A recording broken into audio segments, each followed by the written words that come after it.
So after about 5 years, I have now officially quit my job at Apple.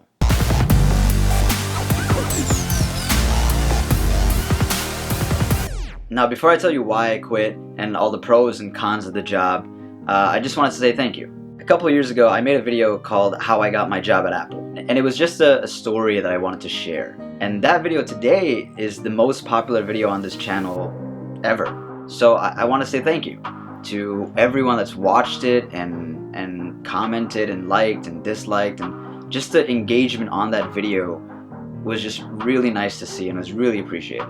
And I am going to talk about my new job. That story in itself of how I got it is pretty amazing in my opinion, but that's going to be for like a whole different video. So with that being said, here's the story. So I actually quit 2 months before I hit my 5-year mark at Apple. And to be honest, I'm actually kind of surprised that I lasted that long. That's what she said. That's what he said? Whatever. I was 19 at the time I started, and now I'm 24. So I'm going to start off with the pros.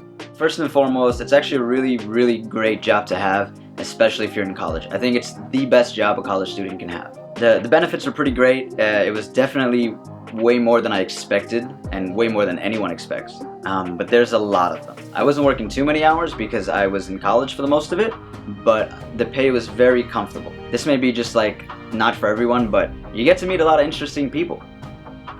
Depends on where you work and things like that, but where I was in New York City, you see a lot of people come day in and out, and you just meet a lot of cool people, customers and coworkers included. And the last thing kind of falls in between a pro and a con, which is the social life with your coworkers.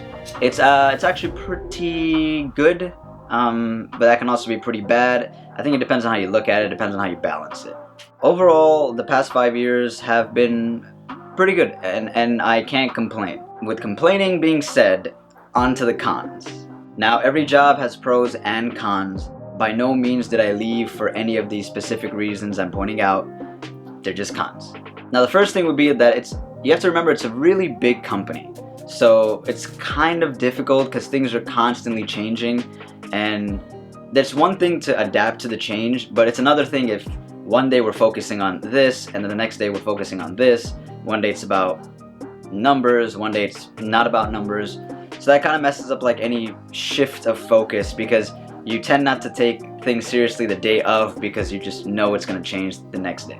Second thing falls on, again, them being really big. So when they mess up, like there's a known issue with the phone or whatever the case may be, a lot of times they won't comment on it or acknowledge it or comment on it in a way that, you know, is kind of ambiguous. And those will be the times where you'll kind of be taking the heat with no ammo. You kind of know what's going on, but you don't exactly know the reason either, but you're also representing the company, but you can't give a reason. So that's kind of everywhere, you know, companies just try to protect themselves, keep the information to themselves. It's just the way it works. You gotta just smile and move on with your day. This is the last one, and this one's kind of huge. It's like the biggest con of working at Apple. And it has not so much to do with the company as it does have to do with how your mindset is when coming into the company. Like, yeah, the company's really big, but at the end of the day, I was working in a retail store, which means I was working kind of a retail job. And there are like ways to kind of go up in the company and do corporate stuff. And if you have the mentality for that, I say go for it. If you don't think about that ahead of time or don't see it that way, then it's pretty easy to get comfortable and stagnant where you are, because it's really easy at that job to forget that, again, you're working in a retail store. So with that being said, now onto the main question is why? Why did I leave Apple? And I think my honest, simple answer is that I just kind of grew out of it. I started when I was 19. I had about 3 years of college left. So I did those 3 years of college while working the job part-time. And then I took 1 year to travel and do all that stuff that I wanted to do after college. And if you're working part-time, traveling while working part-time there is actually pretty easy. And for me, it was pretty affordable. But by the time I hit my 5th year, I kind of realized that, you know, I have my degree and I finished all this school, and I don't see myself career-wise kind of going anywhere right now. And there were definitely things I could have done to kind of push that way, but I didn't see it.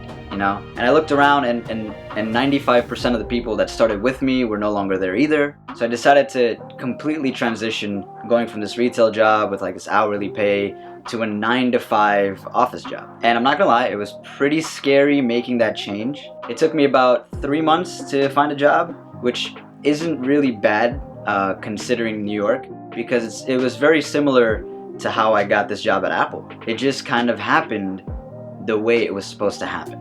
To give you like some context, I actually got a job interview, denied the offer they gave me, felt really shitty about doing that, and then got something 10 times better. And that really put things into perspective about like trusting your gut feeling.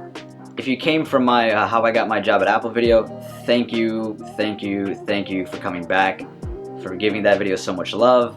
And for anyone that's new and just hearing my story, thanks for watching.